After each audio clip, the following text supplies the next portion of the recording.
My name's Jill Rowe, and in this episode of The Different Podcast, I talk with Steve Chalk about why we sometimes struggle to ask for help, opting to deflect and blame rather than be vulnerable and ask for the help and support we need. From compression socks to the importance of boundaries and knowing ourselves so that we can be honest in our interactions and expectations.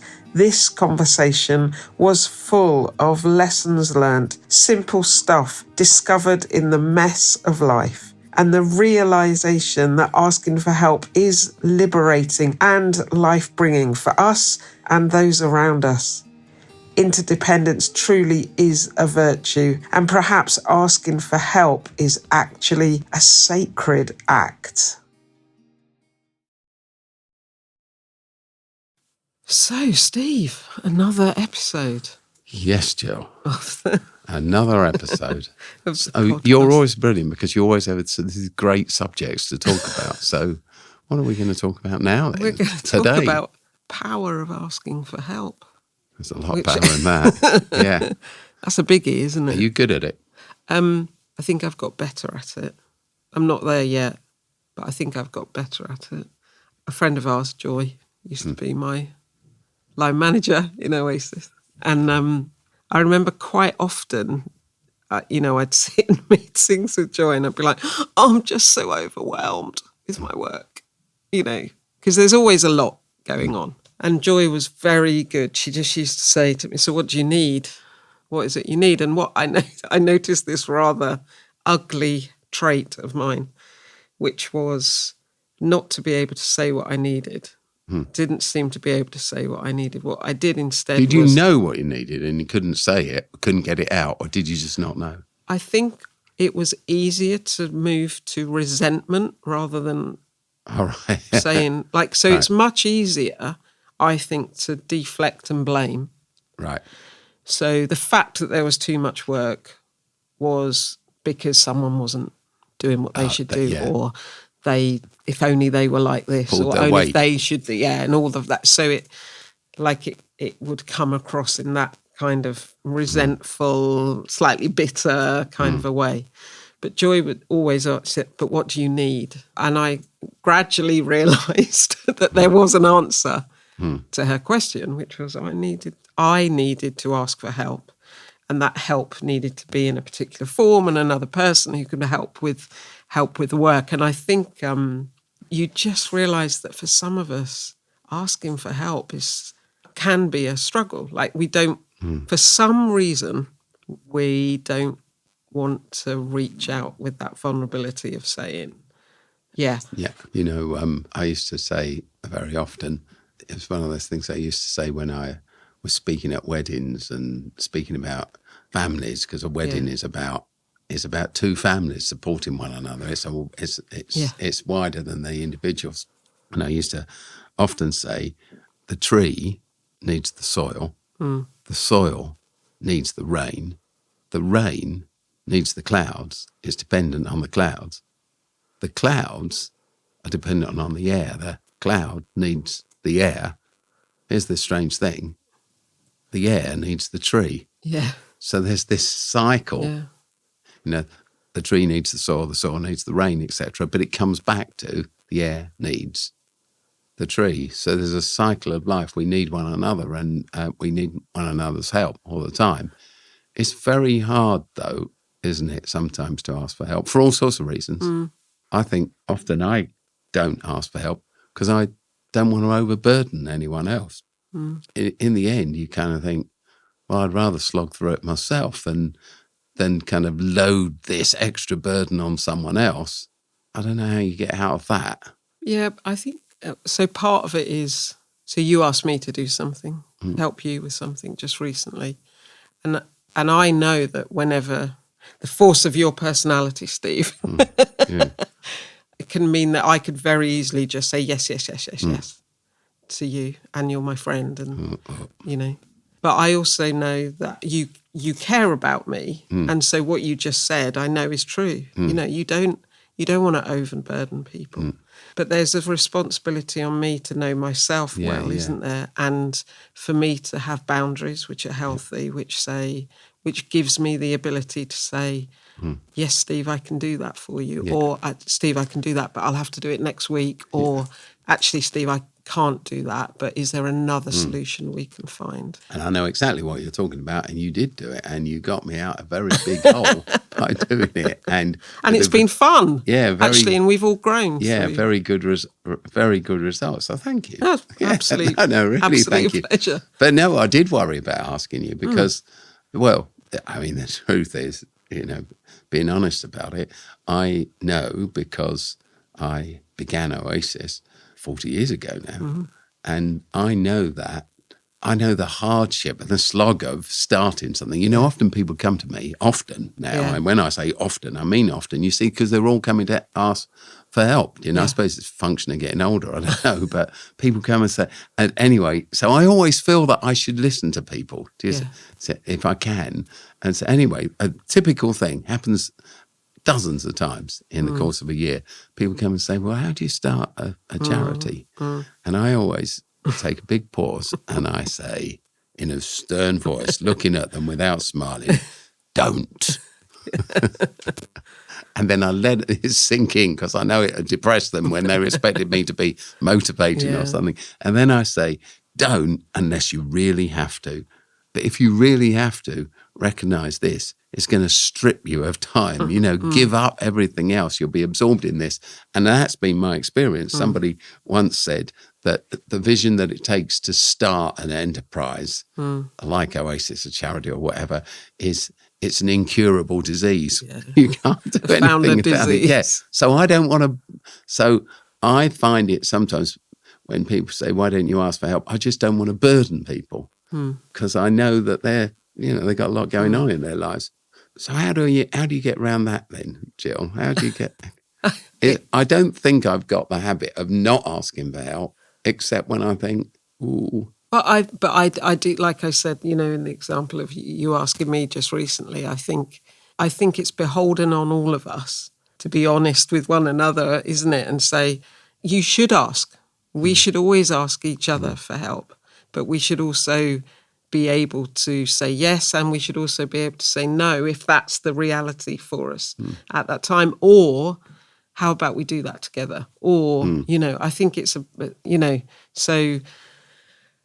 and also, Steve, you're the founder, and it's the founder situation, isn't it? You are. I know. You got to live with your own inadequacies. I wasn't going to say that. That's not what I meant. I just think it's part of you being you and being the founder of this amazing movement that we're a part of. But I think there is I'm really interested in why it is that sometimes we struggle to ask for help. And I think there's something in there sometimes about that we're afraid of that asking for help is a weakness even, and that people are going to judge us. Yeah. And I'm like, where does that come from? Yeah. That notion of being judged by others. Yeah. Or this sense in our society, which has really grown, isn't it? This kind of bizarre development in the tide of history where we've come to believe that being self-reliant is a real virtue. Yeah. When in actual fact, we're completely dependent on others. I think, in fact, we had a new little grandson born about a month and a bit ago. His name's Kit. And, you watch a tiny infant again and you realise he is absolutely dependent on others for everything. Yeah. And in actual fact, his very existence is about community and an act of community, isn't it? Yeah. We are born because of others. Yeah. And then what we do is we slowly emerge, and we emerge into this place where we think we know it all. You watch, we grow into this place of independence. But as we get older again, we realise that we are truly dependent on others. Yeah. And in our first days and our last days, it's not just interdependence, it's total dependence on others, isn't it? Yeah. So that's who we are. But the middle bit, we find it more difficult than at either end. I think there's another thing in there, isn't there, about where for some of us, not asking for help is a good way to maintain distance. So to not build that sense of connectedness to others. Actually, the not asking for help, it can be a bit of armor that we use to keep our separation from others, to keep our self-reliance, doesn't it? You know. Yeah, and pride in. Well, here's the truth. When I was in my 20s, and at the beginning of Oasis, I've got a friend. He's still my friend, and after all these years, and he was setting up something as well. And I said to him one day, I'm going to call this thing Oasis. And he said, why don't you call it Steve Chalk Foundation? Honestly. And I said, because I knew then, that was wrong for me. Yeah. He set up something which was named after him, see. Yeah. And the thing is, even that it's a struggle. It's a struggle for me, because you do think I can do that better than they can, don't you? And if I do that, I'll do it first time better and all that kind of thing. So you have to overcome all of that, don't you? But you know that in your best moments, that investing in other people and giving away responsibility and saying, you do that, you lead that, you go there. It's a great thing because something grows. Yeah. When I'm at my best moment, I know this now, that whether I live or die, today or tomorrow, or Oasis is a team, isn't it? It's a wonderful team of people who are leaning on one another and supportive of one another. And the expertise is never in one person. It's always in a group, Absolutely. isn't it? There's always someone who knows more about everything that you do and all that kind of thing. But it's still a struggle sometimes to ask for help and put someone else before. I struggle with all those things. Yeah.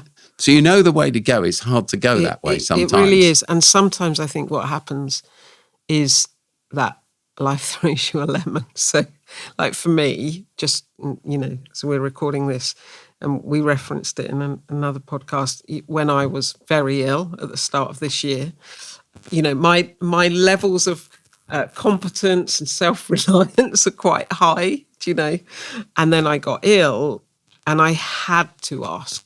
It wasn't just it would be a nice or it's a smart idea or it's the kind of thing you read in a book. It was like, actually, I have to ask for help.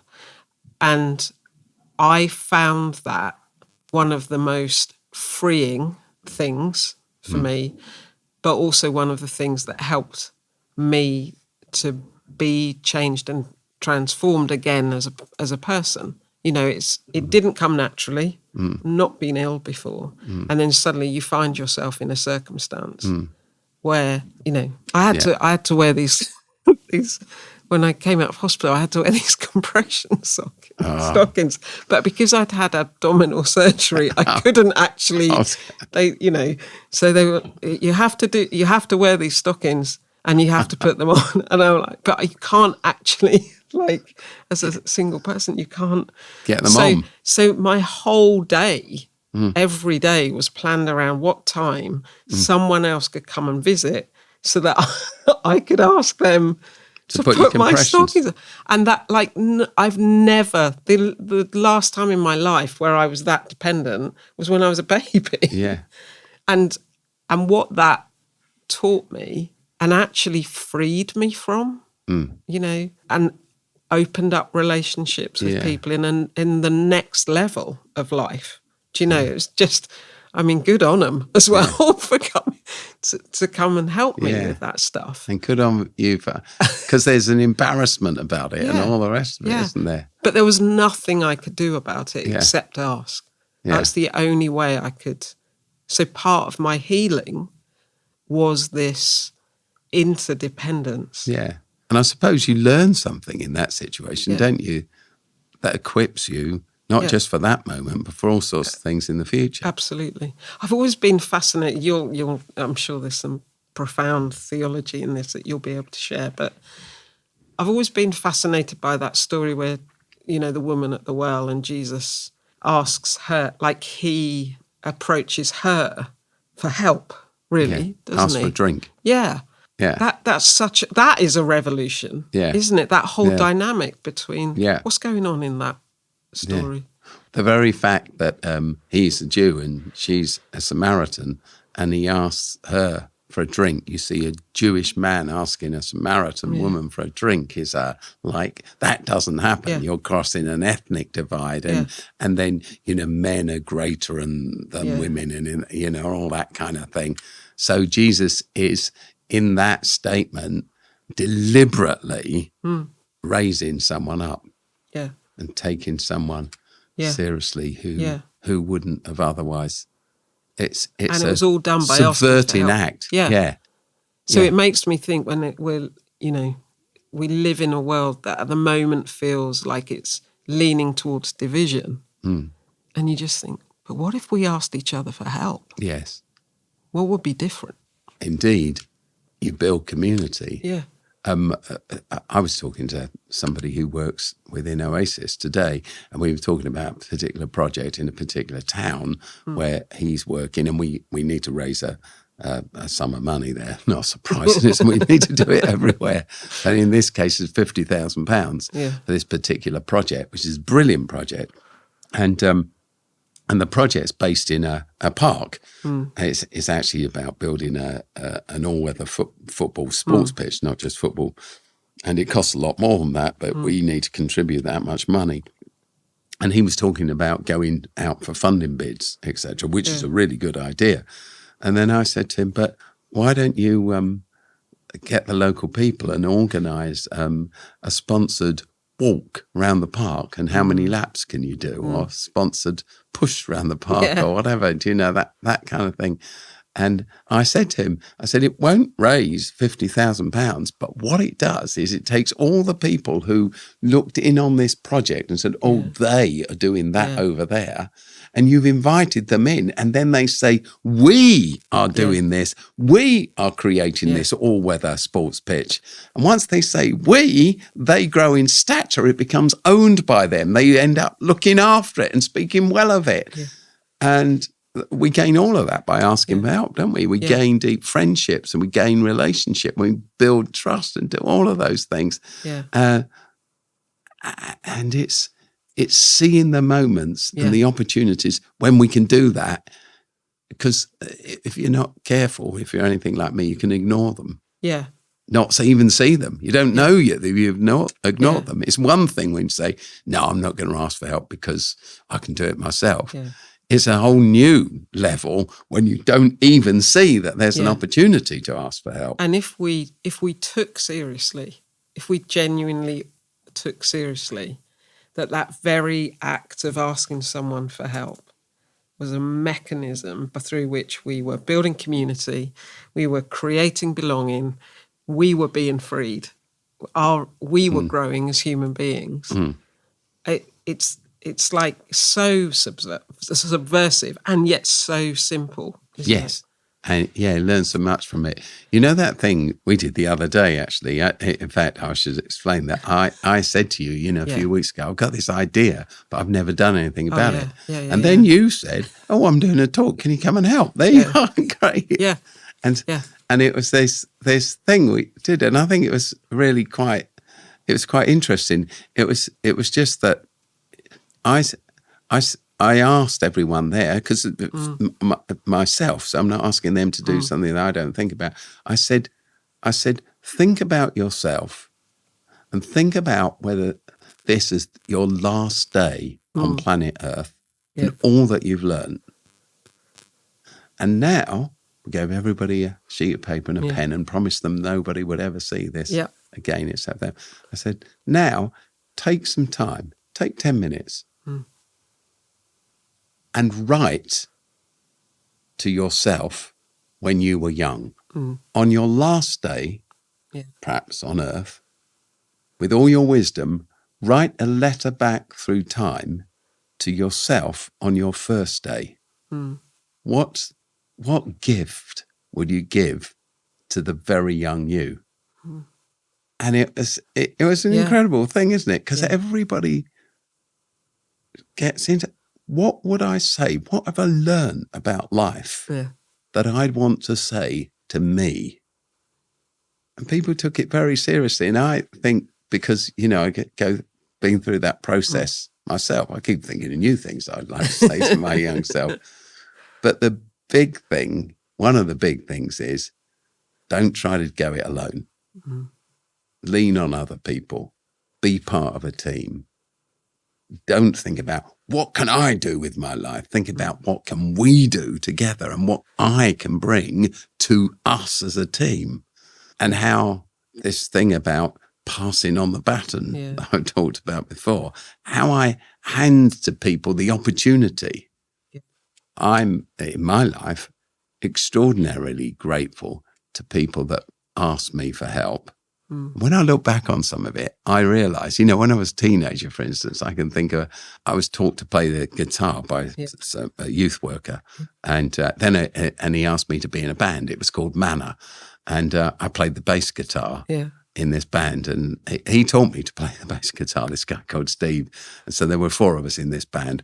And we used to go and perform to youth groups and things and take youth weekends and things like that. And I was only like 15 and 16, perhaps. Yeah. And then, and he'd say to me, Steve, I think that you shouldn't just play the bass. Why don't you link the songs together? Why don't you stand up and talk to people about why we're here? And I used to be in 15 or 16, used to think, well, he's a bit old. I mean, he was in his 23, 24, I used to think, well, he's a bit old. He's a bit past it. No wonder he wants me to communicate with these teenagers because he recognizes that I've got what it takes. Whereas he's past it. Yeah, he's long gone. And it took me years, actually, because I was so wrapped up in myself to realize what a gift he gave me. Yeah.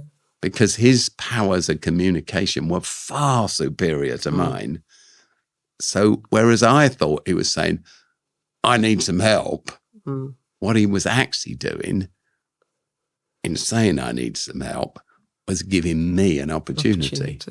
Yeah. Which allowed me to develop a skill, a gift that I would have never had otherwise. Yeah. So, asking for help empowers another person, not just relieves your load. Yeah, absolutely. Absolutely. And it changes your, yes, it impacts your well-being and yes, but it diminishes exclusion. It does all the good stuff.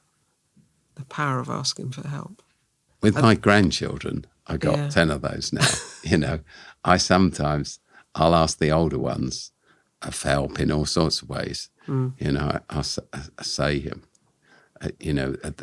I some time ago, asked them to help wash my car. As long as they didn't use a scourer. It was kind of like, but it was fantastic because they love to help. So there you go. Actually, it would have been a lot quicker to do it myself, but actually they step up. It's a wonderful thing, isn't it? We got the gift of being able to empower another person. I would have said about myself, one of the big things I've learned, in not calling Oasis the Steve Chalke Foundation. I was naive then, but I kind of got it. But I think today I realise it was beyond my wisdom, but what a good choice it was to somehow, in my naivety, understand that you've got to create something that exists without you, and you slowly become redundant to, because everybody else takes off and gets much further than you can.